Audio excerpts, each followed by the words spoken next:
민주통합당 민주통합당 민주통합당 나가자 민주통합당 민주통합당 민주통합당 민주통합당 영원히 빛나는 민주주의 우리의 빛. 먼저 우리 이춘희 위원장님 진심으로 축하드립니다. 아무리 고난의 자리라고는 하지만 너무 쉽게 당선된 거 아닙니까? 존경하는 당원 동지 여러분, 사랑합니다. 세종시는 참여정부 국가균형발전의 상징입니다.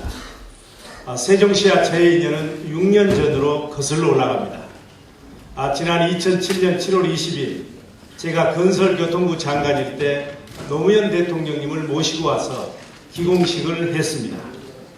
그러나 오늘의 세종시가 있기까지는 참 험난한 길이었습니다. 이명박 대통령은 대통령 후보 때부터 취임하고 나서까지 무려 16번에 걸쳐서 세종시를 행정중심 복합도시 원안대로 건설하겠다고 약속을 했습니다. 그러나 이명박 정부는 2010년 초에 세종시를 교육과학 중심 경제도시로 바꾸는 수정안을 국회에 제출을 했습니다. 저는 수정안 통과를 막기 위해 치열하게 싸웠고 2010년 6월 29일 국회 본회의에서 첫 번째 반대 토론을 통해서 오늘의 세종시를 탄생시키는 데 일조를 했습니다. 앞으로도 국회 분원과 청와대 제2 집무실 유치를 위해서 저의 모든 역량을 쏟겠습니다. 그러나 이명박 정부의 세종시 수정안 여파로 인해서 세종시 완공이 2년 이상 지연되고 있습니다. 그러나 훌륭하신 이해찬 국회의원님이 계시고 세종시 건설에 중추적 역할을 했던 우리 이춘희 위원장님이 계시기 때문에 세종시는 실질적인 행정 수도로 확실하게 발전할 수 있다. 저는 이렇게 생각하는데 동의하시죠? 저는 두 분과 인연이 깊습니다. 이해찬 의원님은 제가 국세청장 할 때 총리로 모셨고 우리 이춘희 위원장님은 제가 경제부 장관 할 때 차관으로 같이 근무를 했습니다. 표가 어디 가겠습니까? 존경하는 당원동지 여러분, 요즘 대선평가 보고서를 놓고 논란이 참 많습니다. 저는 대선평가 보고서는 선거 패배 주요 원인으로 치하간 지도부의 리더십을 들고 있습니다. 옳은 지적입니다. 왜 민주당의 리더십이 이렇게 치하겠습니까? 그것은 대한민국의 역사와 국민들의 운명을 결정짓는 그 중요한 대통령 선거를 앞두고 지도부도 없이 치렀기 때문입니다. 대통령 선거를 겨우 한 달 앞둔 지난해 11월 18일 이해찬 대표 체제가 모두 퇴진을 하면서 민주당은 지도부 공백 사태를 가져온 것입니다. 역사의 가정은 없지만 만약 이해찬 대표 체제로 대선을 치렀다면 우리는 그런 참담한 결과에서 벗어나서 충분히 승리할 수도 있었다. 저 이영석은 그렇게 생각하는데 동의하십니까?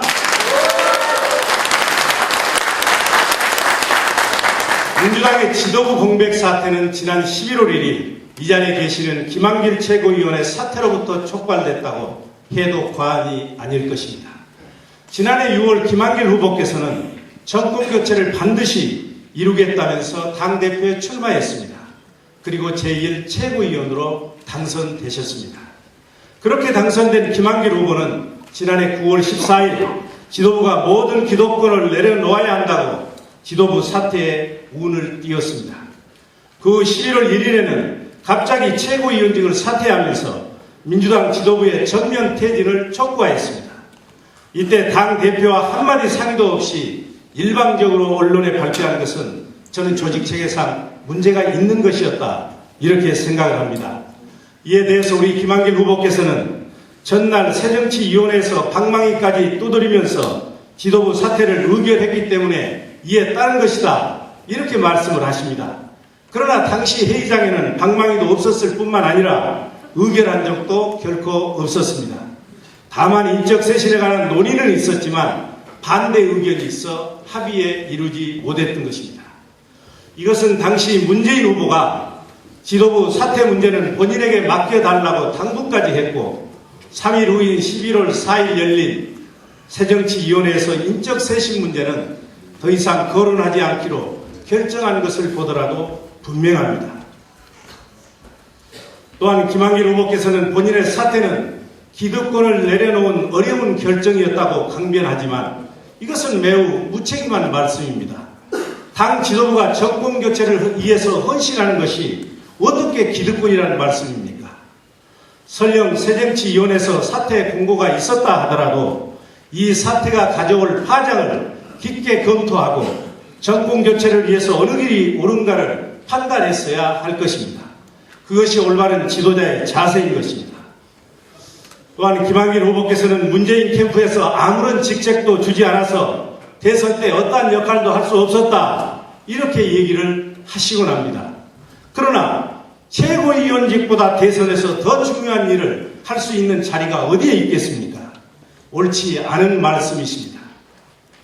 존경하는 당원 동지 여러분, 김한길 후보께서는 대선 패배와 관련해서 두 가지 책임을 느껴야 합니다. 첫째는 정권교체 실패에 대해서 최고위원으로서 본인의 약속을 지키지 못한 데 대해 책임을 통감해야 합니다. 두 번째는 스스로 최고위원 자리를 내던짐으로써 지도부 공백 사태를 가져온 점에 대해서 엄중하게 책임을 느껴야 할 것입니다. 굳이 책임의 정도를 따지자면 대선 평가 보고서에서 실명을 거론한 5분 못지않게 김한길 후보의 책임이 크다. 저는 이렇게 생각하는데 당원 동지 여러분 동의하십니까? 존경하는 대의원 동지 여러분, 대선 패배는 우리 모두의 책임입니다. 물론 제게도 책임이 있습니다. 그런데도 제가 오늘 김한길 후보의 책임 문제를 집중 거론하는 것은 김한길 후보께서 수차례에 걸쳐서 국민이 차려놓은 밥상을 주류들이 다 차버렸다. 모든 책임을 다른 사람에게만 돌리고 있기 때문입니다. 대선 패배와 관련하여 우리 모두는 고 김수환 주기경님의 말씀처럼 내 탓이오를 먼저 예쳐야 할 것입니다. 그리고 자숙해야 합니다. 그래야 지도자의 자격이 있는 것입니다. 지도자는 정의로워야 합니다. 원칙과 정도를 지켜야 합니다. 사랑하고 존경하는 세종시 당원 동지 여러분, 시간이 다 됐습니다. 민주당이 이깁니다. 제가 민주당을 지키겠습니다. 감사합니다. 존경하는 세종시 대의원 여러분, 이충희 위원장을 비롯해서 51분의 대의원과 당원 여러분들께서 참여정부와 민주당의 혼이 담긴 이곳 균형발전의 상징도시인 세종시를 지켜주신 것에 대해서 크게 감사드립니다. 세종시는 한때 충청도의 기초자치단체로 편입될 뻔했습니다. 그때 이 자리에 계신 여러분들과 충청도 우리 민주당이 충청도의 기초자치단체로 편입됐던 위기에서 구해내서 오늘의 세종시가 되었습니다. 인구 50만의 세종시를 잘 지켜나가기 위해서 함께 힘을 모았던 것입니다. 이렇게 대한민국의 명품 도시 세종시가 될 수 있었던 것처럼 위기의 민주당을 저 강기정이 지켜내서 대한민국의 중심, 민주당을 대한민국의 중심으로 만들어내는데 노력하겠다는 말씀을 다시 한번 드리는 바입니다. 박근혜 정부가 출범한 지 4달이 지났습니다. 지지율이 역대 최저입니다. 주로 인사정책이 엉망이어서 그럴 겁니다. 박근혜 정부의 인사정책을 수첩인사, 성시경 인사, 올드보이 인사라고 이야기합니다. 그제는 우리 민주당의 지도부를 청와대로 부르고 식사를 하고 난 이후에 소통하고자 한 이후에 오늘 윤진숙 해양수산부 장관을 임명하는 일은 강행을 했습니다. 불통정치입니다. MB정권에 버금가는 쌍둥이 불통정권이 박근혜 정권이다. 박근혜 대통령은 혼자 있는 시간을 줄이고 사람의 얘기를 귀담아 듣고 그 얘기를 국정 철학의 운영에 반영하는 소통하는 철학을 가져야 된다. 이 점을 다시 한번 강력히 주문하는 바입니다. 우리 민주당이 큰일입니다. 60년 전통의 민주당이 속절없이 무너지고 있습니다.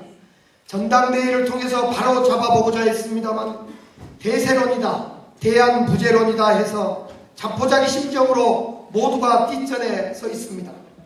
우리 민주당의 앞길에는 3가지 길이 있습니다. 첫째, 분열의 길입니다. 친노, 비노, 주류, 비주류 당권 교체만 외치면 이건 분열하는, 결국은 분열의 길로 가는 민주당이 될 것입니다. 두 번째 길은 고사의 길입니다.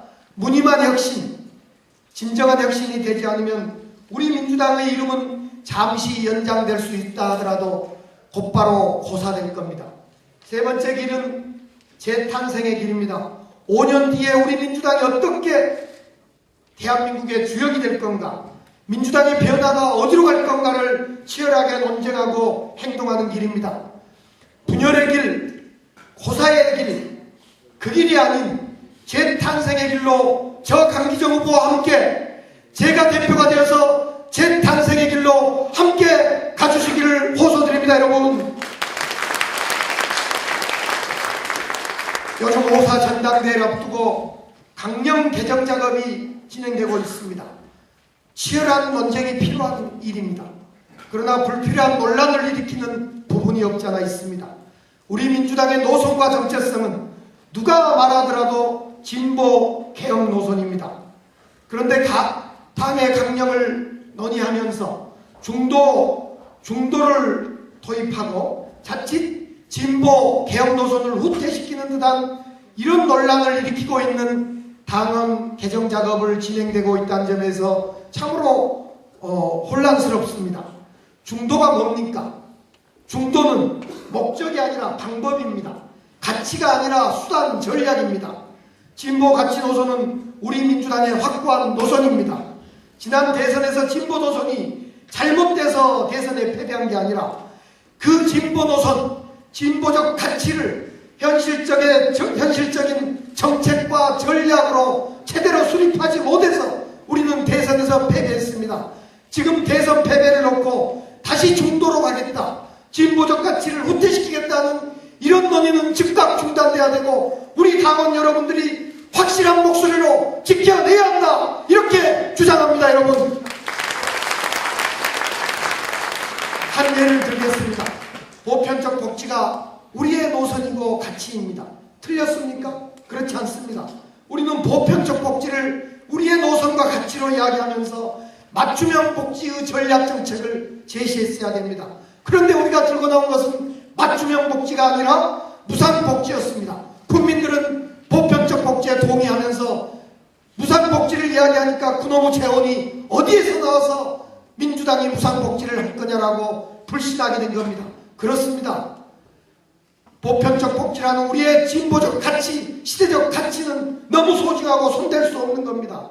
단지 우리는 그 진보적 가치, 시대적 사명인 보편적 복지의 문제가 있는 게 아니라 그것을 더 현명하게 정책과 전략으로 다듬어서 국민들에게 제시하지 못한 전략의 문제였던 것입니다. 이걸 두고 우리 당의 중도 노선으로 가자고 하는 사람들의 목소리를 우리는 동의할 수 없다고 저는 다시 한번 말씀드립니다. 중도 논쟁은 실익이 없는 논쟁입니다.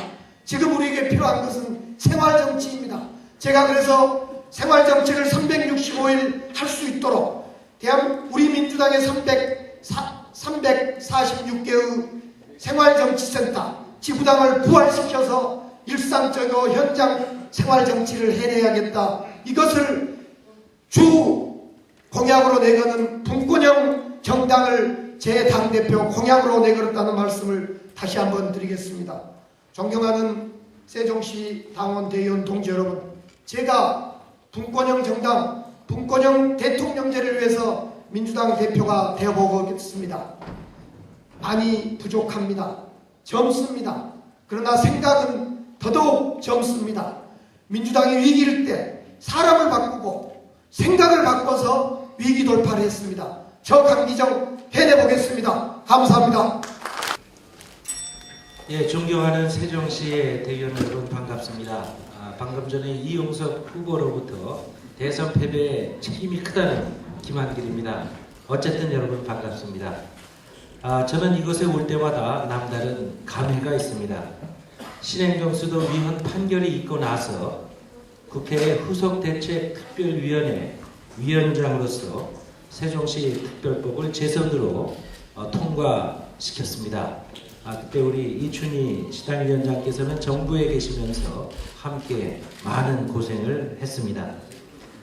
세종시가 발전하는데 저도 책임을 느끼고 있기 때문에 늘 관심 가지고 세종시의 발전에 적극 협력하겠다 하는 약속을 이 자리에서 드리겠습니다. 세종시는 신구도심 간의 균형 발전을 이루어야 하는 숙제가 있고 한편으로는 중부권 전체의 발전을 견인하기도 해야 합니다. 이 참여정부에서 총리를 지내신 이해찬 의원님 그리고 또 이춘희 시당 위원장님과 함께 여러분에게 큰 힘이 되실 것이라고 생각합니다. 앞으로 특별법 개정안을 처리하는 데에도 이 두 분과 함께 저도 힘을 합해서 적극 국회에서 협조하겠습니다. 존경하는 세종시의 대의원 여러분, 이제 민주당은 혁신하지 않으면 살아날 길이 없다고들 하십니다. 제 생각에 혁신은 우리 민주당이 하나로 힘을 모으는 데에서부터 시작돼야 한다고 생각합니다. 우리가 민주통합당이라는 간판 아래 모인 이후 단 한 번도 제대로 통합을 이뤄내 본 적을 못 가졌습니다. 동지애는 사라지고 반목과 불신의 골짜기에서 우리가 이제까지 헤어나지 못하고 있습니다. 저는 여러분에게 간절히 호소합니다. 이제는 그만 싸웁시다. 이제는 우리 가슴에 달린 친노니 비노, 주륜이 비주륜이 하는 그런 명찰들 다 떼서 쓰레기통에 던져버리고 오직 민주당이라고 쓰이는 명찰 다 같이 달고 힘을 모아서 우리가 민주당 독하게 혁신해내야 우리에게 살 길이 열린다 이렇게 생각하는데 여러분은 어떻게 생각하십니까?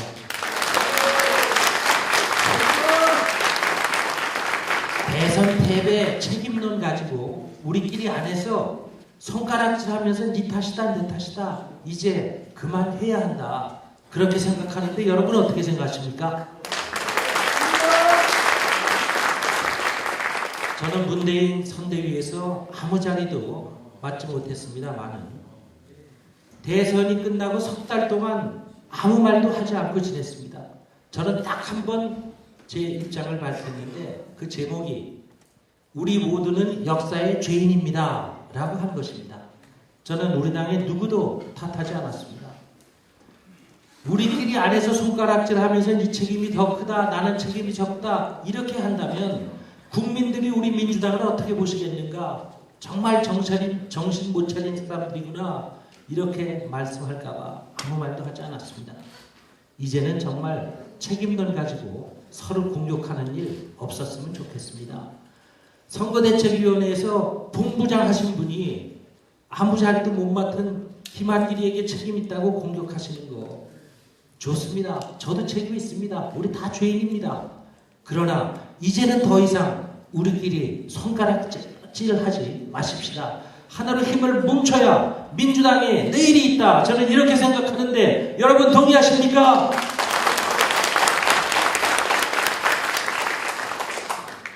조금 전에 강기정 후보님께서도 말씀했지만 이제 소모적인 이념 논쟁도 그만하십시다. 좌니 우니 싸우는 것 이거 가지고는 우리가 국민에게 점수 못 답니다. 서민과 중산층이 먹고 사는 문제를 해결하는 정책 제시가 우리 민주당의 최우선 과제가 되어야 된다. 저는 이렇게 생각하는데 여러분 동의하십니까? 존경하는 대의원 여러분, 저는 우리 민주당이 당원 여러분이 주인인 정당으로 만들고 말겠습니다. 원래 민주당의 헌법인 당원 1조는 이렇게 되어 있었습니다. 민주당의 당권은 당원에게 있고 당의 모든 권력은 당원으로부터 나온다. 그런데 이 당원 1조가 지난 총선 앞두고 갑자기 사라졌습니다. 지금 당원에는 이기절이 빠져 있습니다. 저는 이거 대단히 잘못됐다. 대한민국의 주권이 국민에게 있는 것처럼 우리 민주당의 주인은 당원 여러분이다. 당원 여러분이다. 저는 이렇게 생각하는 것입니다. 그래서 저는 얼마 전에 서울에서 기자회견을 갖고 이번 전당대회에서 당원을 개정해서 반드시 당원 1조에 민주당의 당권은 당원에게 있다는 규조를 반드시 되살려야 한다 이렇게 주장했는데 여러분도 동의하십니까?